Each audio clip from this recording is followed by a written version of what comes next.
Hey guys, how are you all doing? This is the MMA breakdown with my predictions for UFC on Fox. Dos Santos versus Miocic, taking place next weekend, December 13th in Phoenix, Arizona. I'm really looking forward to the main card here. I think it's great. Three heavyweight fights and a great lightweight matchup between Rafael Dos Anjos and Nate Diaz. Should be great. Preliminary card. Pretty weak. A few interesting matchups, but for the most part, mediocre fights. 6-fight preliminary card on Fox Sports 1, and then 3 fights on UFC Fight Pass. Just feels excessive, and there's something I want to say. We're just coming off of UFC 181. I think Hendricks got robbed, by the way, but I'm not going to discuss that here. Yeah, coming off of UFC 181, a big event, 2 title fights. I'm sure it sold really well. And then we have the New Year's show coming up. And this Fox card, the main card, like I said, is strong, but I don't get why the UFC is sandwiching all of these low-profile events in between them. We have this. The day before this event, we have a whole separate card for the women, the Ultimate Fighter 20 women's finale, which just really feels excessive to me. Yeah, and then the fight card the week after this in Brazil, Machida versus Dalloway, which seems like a really horrible card, especially at this time of year. I'm not a fan of it, but I haven't been a fan of most of the things the UFC has done this year. But anyways, just wanted to say that, and let's get right to the predictions. So starting off with the UFC Fight Pass preliminary card, bantamweight Anthony Burchak versus Ian Entwistle. Burchak, I believe, was supposed to fight Chris Wade, or actually I think he was supposed to fight Joe Soto, 177 in Sacramento. I can't remember who his opponent was, but I think with the Barral falling out and the reshuffling there, I think he he lost his original opponent and didn't fight. Ian Entwistle, I believe he's from New Zealand and fought on the New Zealand card in June. Fought Daniel Hooker, supposed to be a leg lock specialist, and you saw right out of the gate he stormed Hooker and dove on that leg and was trying to work a heel hook for a while, but seemed like a really unintelligent fighter, and Hooker was able to just pound him out, throw elbows from 50-50 guard, and finish the fight. I thought it was fairly embarrassing for Entwistle, but yeah, Burchak, I don't know anything about, and Entwistle seemed really unintelligent in that fight against Hooker. So 2 guys I don't know much about, and because Burchak is a newcomer, I'm not going to make a pick here. Next up at bantamweight, Henry Cejudo making his debut against Dustin Kimura. I haven't seen any of Cejudo's MMA fights. Obviously a decorated wrestler, gold medalist, Olympic gold medalist, and Dustin Kimura, a really talented jiu-jitsu guy out of Hawaii. Goes for leg locks, scrambles, always looking for submissions. Against John De Los Reyes, he got cracked right out of the gate, and Reyes pursuing the finish, just wailing on him. Kimura was scrambling for all kinds of submissions from his back. I think he eventually finished with an armbar, I believe, but must have locked in at least 5 different submissions. But before, and then after that against George Roop, he was out wrestled, undersized, and I don't really see that kind of jiu-jitsu game that he really needs to be on his back to be effective. Even though I haven't seen any of Cejudo's fights, I'm willing to assume with his wrestling background that he's going to be able to get Kimura down, and I think he might have a chance of holding him there. He's not going to have the big size advantage that Roop had, and obviously he's probably never dealt with someone who has as dangerous jiu-jitsu as Kimura, but I don't really feel comfortable taking Kimura here to, just based on the fact that he's had a couple of fights in the UFC. I mean, he doesn't really have an effective stand-up game, and I don't like his chances of getting the submission against an Olympic level wrestler.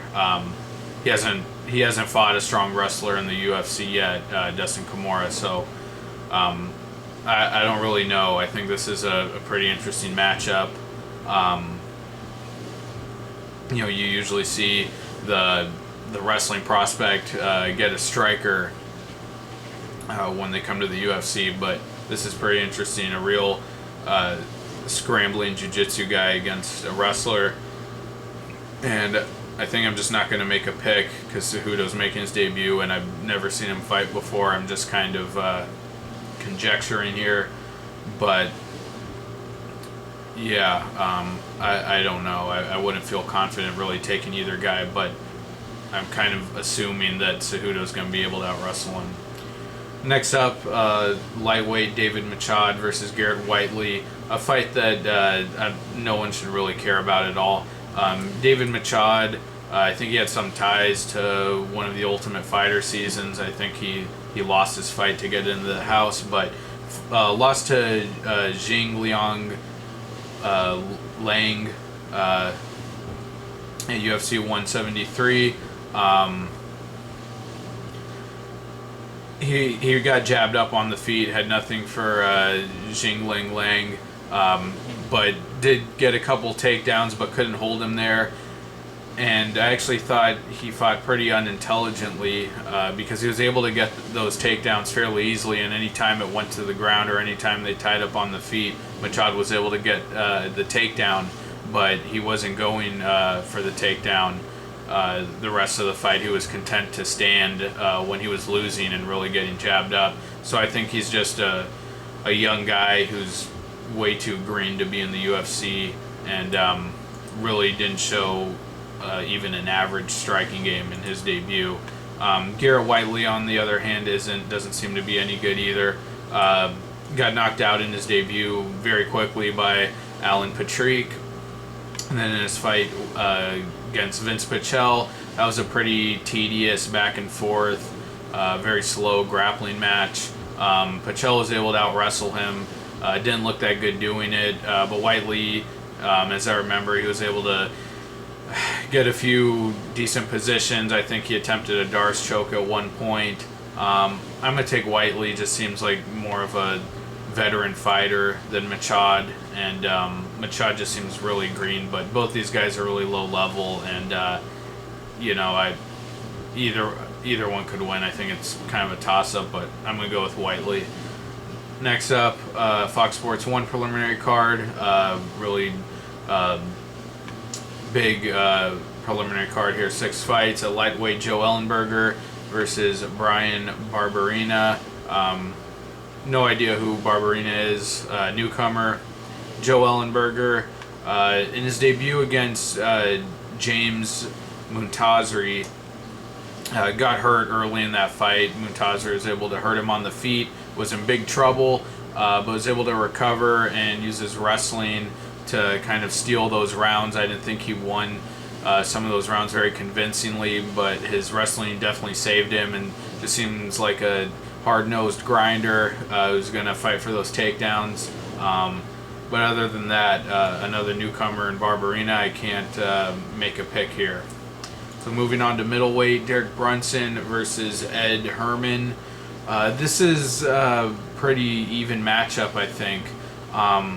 Derek Brunson, when he fought, he was on a good 3-fight win streak at one point, with a finish over Brian Houston, win over Chris Lieben, and that was a 2-fight win streak in the UFC, and then in his fight against Yoel Romero, competed very well. Was able to land some head kicks that looked like they hurt Romero.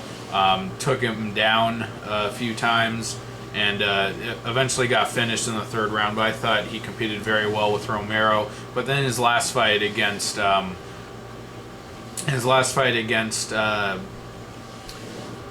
who was it? Lorenz Larkin really struggled on the feet. Seemed like Larkin was able to hurt him a few times, and Brunson just seemed very uncomfortable and unwilling to strike. Resorted to his wrestling, got some takedowns, but honestly, I thought he looked a step slower than he had in his other fights. And Ed Herman, a veteran who is really tough and gritty, likes to get into brawls, but has really struggled with the wrestlers in the UFC. Had that fight where he went over to Strikeforce in the middle of the merger to fight Jacare, got taken down and submitted easily.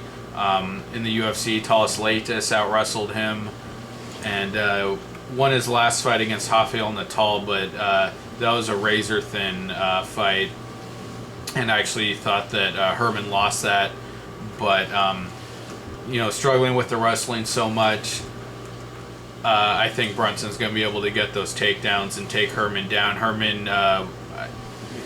Brunson will have the big athletic advantage, even though I thought he looked slow in his last fight. And Herman, I don't think his striking is polished enough to give Brunson trouble on the feet. So I think Brunson's going to win a decision here and out-wrestle him. Next up at lightweight, Jamie Varner versus Drew Dober. This has to be, Jamie Varner's. This is his final shot here to really remain a relevant fighter in the UFC.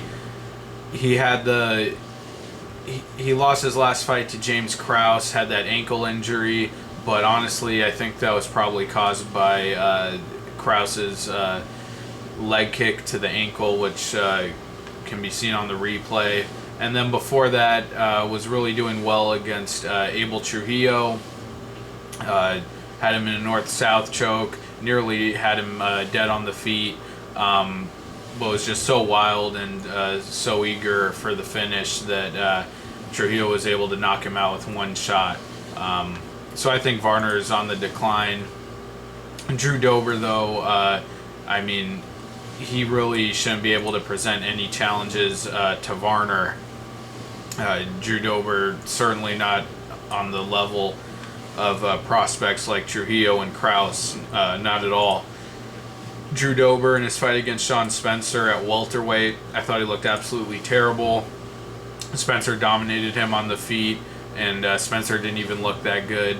Was just kind of hot-shotting him, and Dober, couldn't throw back at all. He just kind of ate Spencer's punches for 3 rounds and literally did almost nothing in that fight. And then against Nick Hein at lightweight, he actually did a lot better, I thought.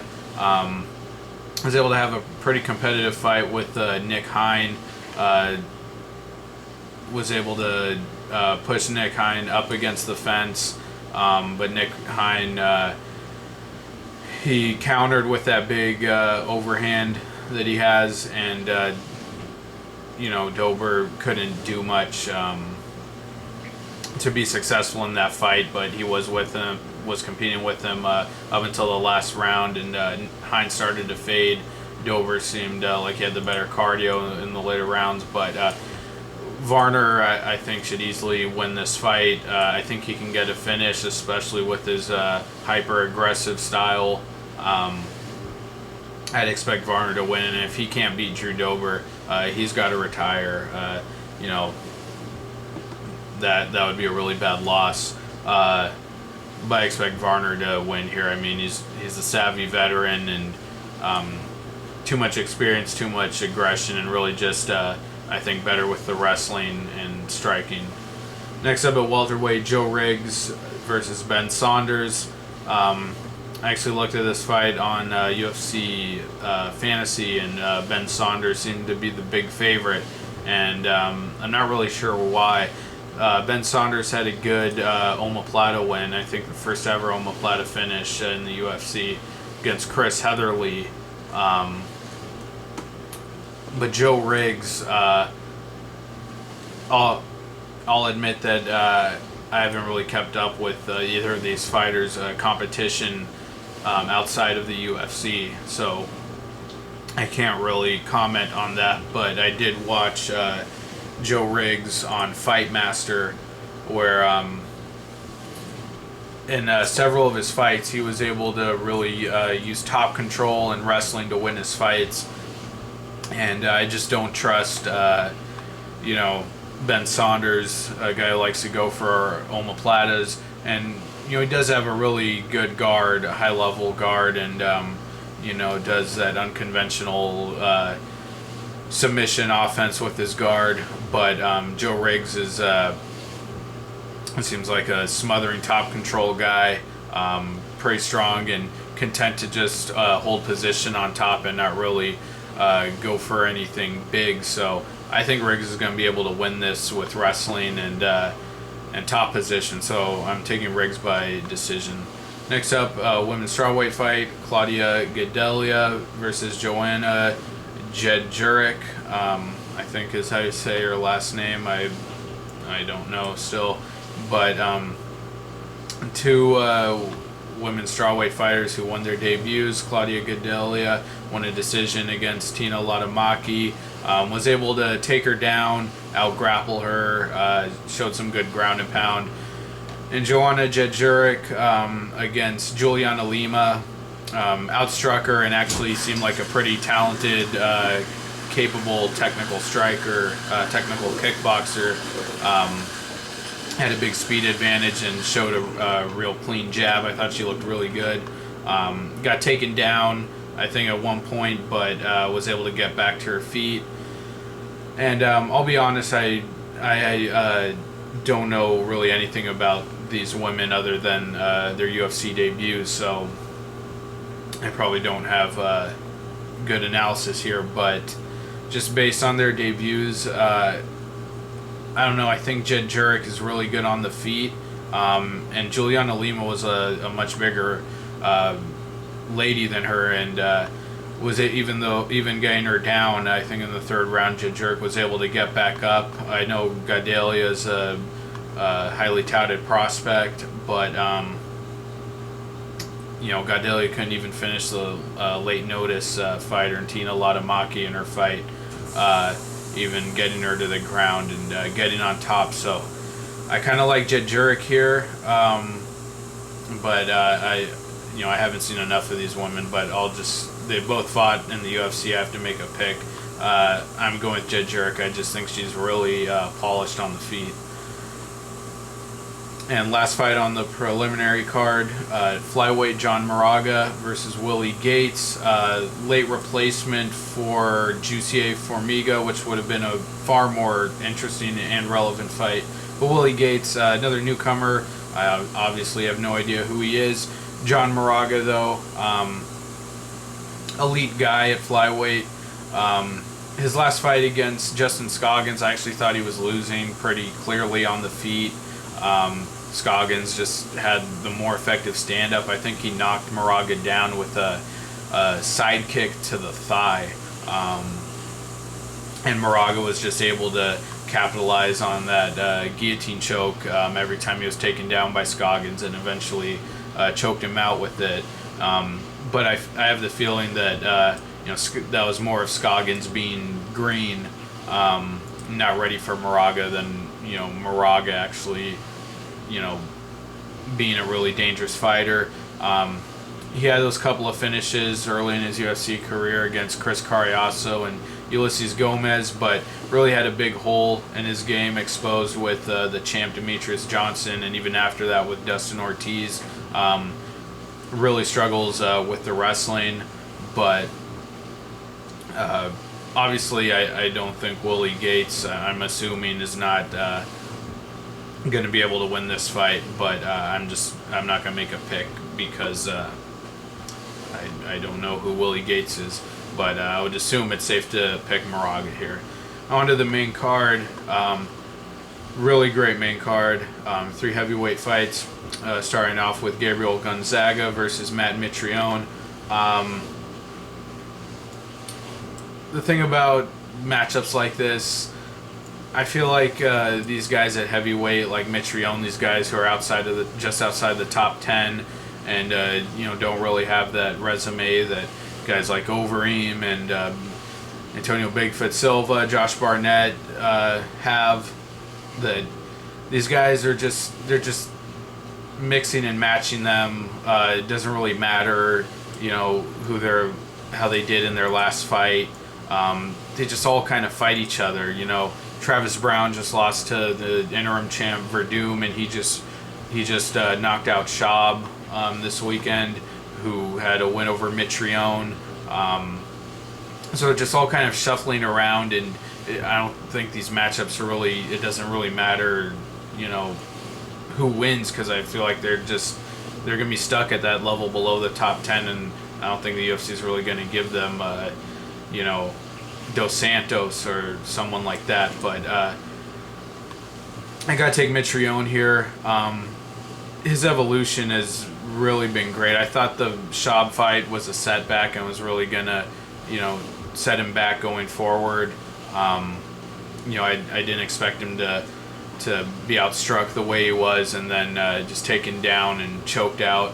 But you saw in the fight against Derek Lewis, the guy's kickboxing has gotten really clean, technical. I think he just came out of the gate against Lewis, just walked him down, again had him cornered against the cage, and I think he pulled a switch kick, and then just looked like he was shoving Lewis off of him, and his knuckle just tapped his chin, and it seemed to put Lewis out. So big power that Mitrione has. Gabriel Gonzaga, real tough guy. He got some knockouts I didn't expect him to. Really convincingly and in dominant fashion against Dave Herman and Sean Jordan, who Mitrione also knocked out. But I just think Mitrione has the more active stand-up, a more diverse attack. Gonzaga is too plodding. Mitrione has struggled with the takedowns in the past against Czech Congo and Brendan Schaub. But on the feet, the only guy who's been able to stop Mitrione or give him real trouble on the feet was Roy Nelson. And while Gonzaga definitely has maybe equal power to Nelson, he does not throw at a high enough volume. And I think Mitrione's really going to be able to utilize that advanced kickboxing game he has to get the win here. And I think he can finish Gonzaga. So I'm going with Mitrione.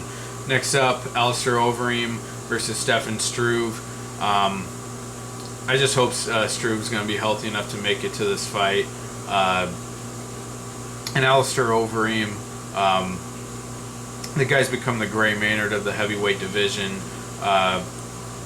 It's really kind of been sad to see getting knocked out by Ben Rothwell, Antonio Bigfoot Silva, and Travis Brown.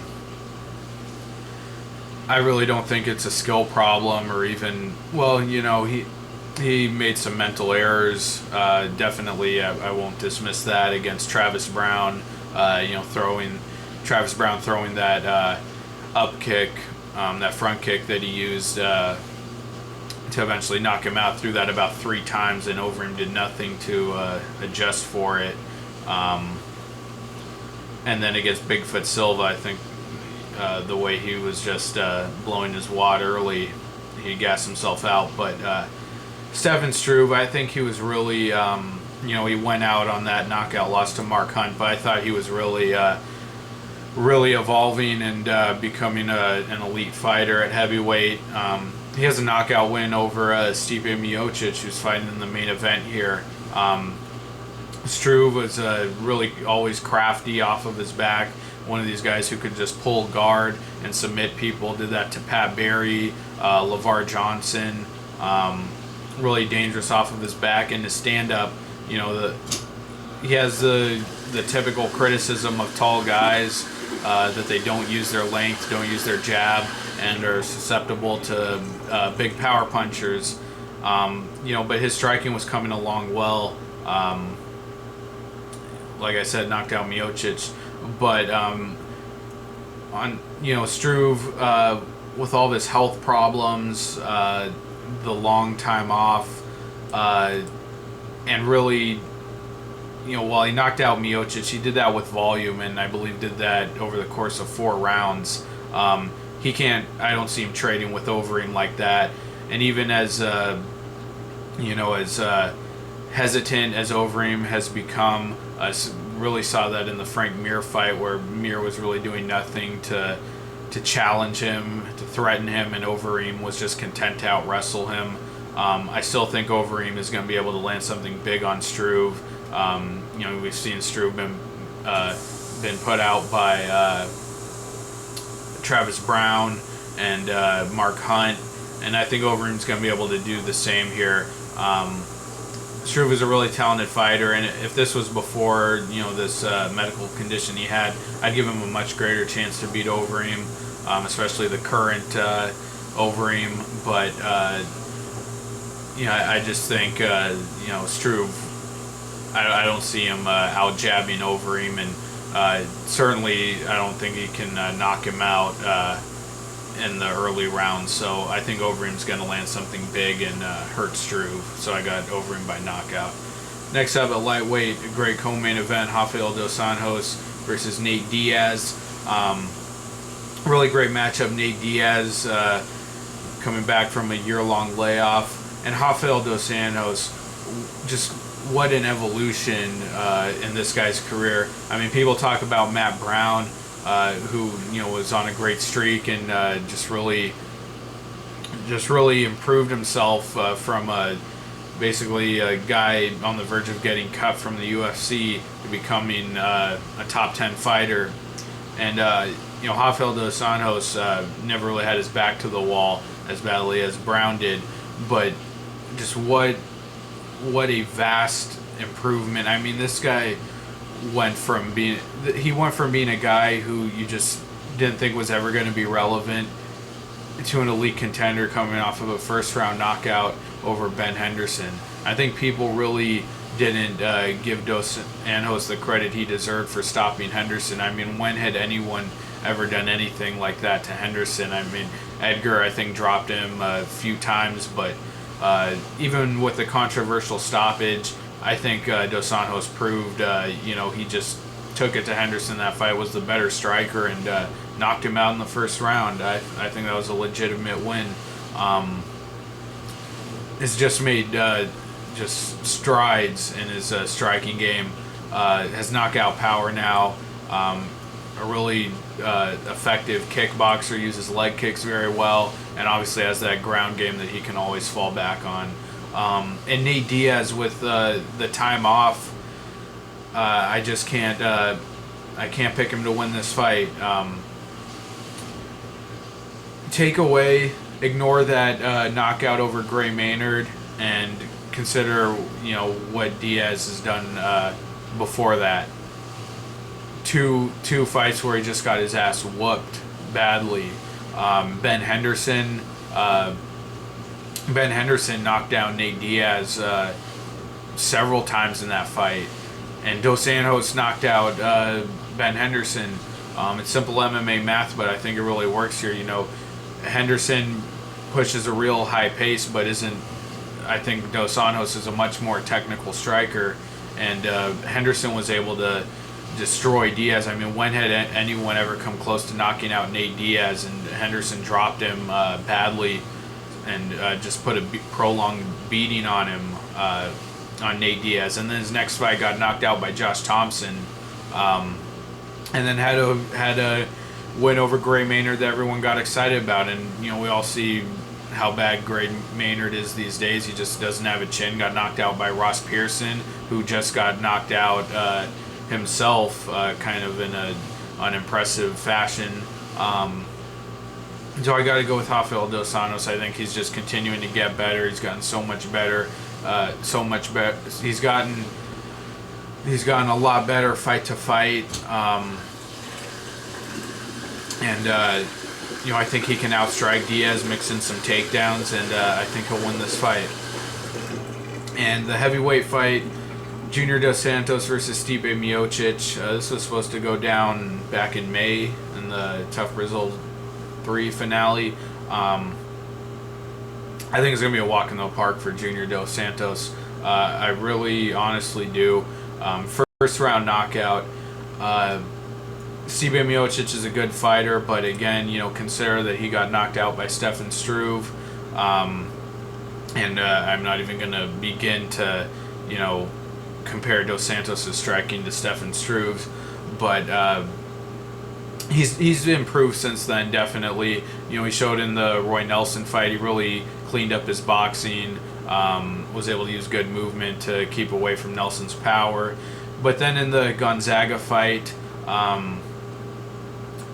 was able to outbox him, but was just unwilling and reluctant to really pursue the finish against a guy who he had hurt. And I think Gonzaga had some injury in that fight. Wasn't doing anything, just kind of froze up. And if he was a reluctant when he was in a position like that, Dos Santos, I think, is just going to destroy him, take his head off in the first round. Dos Santos has great hand speed, big power, some of the best we've ever seen at heavyweight. And Miocic is not as big or as good of a wrestler as Cain Velasquez to do to Dos Santos what Cain did. I really don't see that. I think Dos Santos, he had solid takedown defense throughout his career. Before he fought Cain, I don't think anyone ever took him down. And he fought big, strong wrestlers like Shane Carwin. I really don't see Miocic winning this. And the knockout he had over Fabio Maldonado, I don't count that as anything. Yeah, it was dominant and proved he had power, but Fabio Maldonado is a light heavyweight and not a good one at that. So I really think Miocic is just outmatched here. I still think Dos Santos will be number 2 forever at heavyweight. I don't think he can ever beat Cain, but even in both of those Velasquez fights, for as badly as Dos Santos got beat up and pummeled, Cain still had to respect his power, even though Dos Santos was badly hurt throughout that fight. Dos Santos, every time he swung, he has that power, just that raw, sheer power and hand speed to put you out. So I have Dos Santos by first round knockout. Alright guys, those are my predictions for UFC on Fox, Dos Santos versus Miocic. Thank you for watching. I'll have separate predictions for the women's strawweight Tough 20 finale, where the first UFC women's strawweight champion will be named. But thanks for watching, guys, and I'll continue these predictions. I'll have Machida versus Dalloway predictions up. Take care, and I'll see you guys next time. Bye.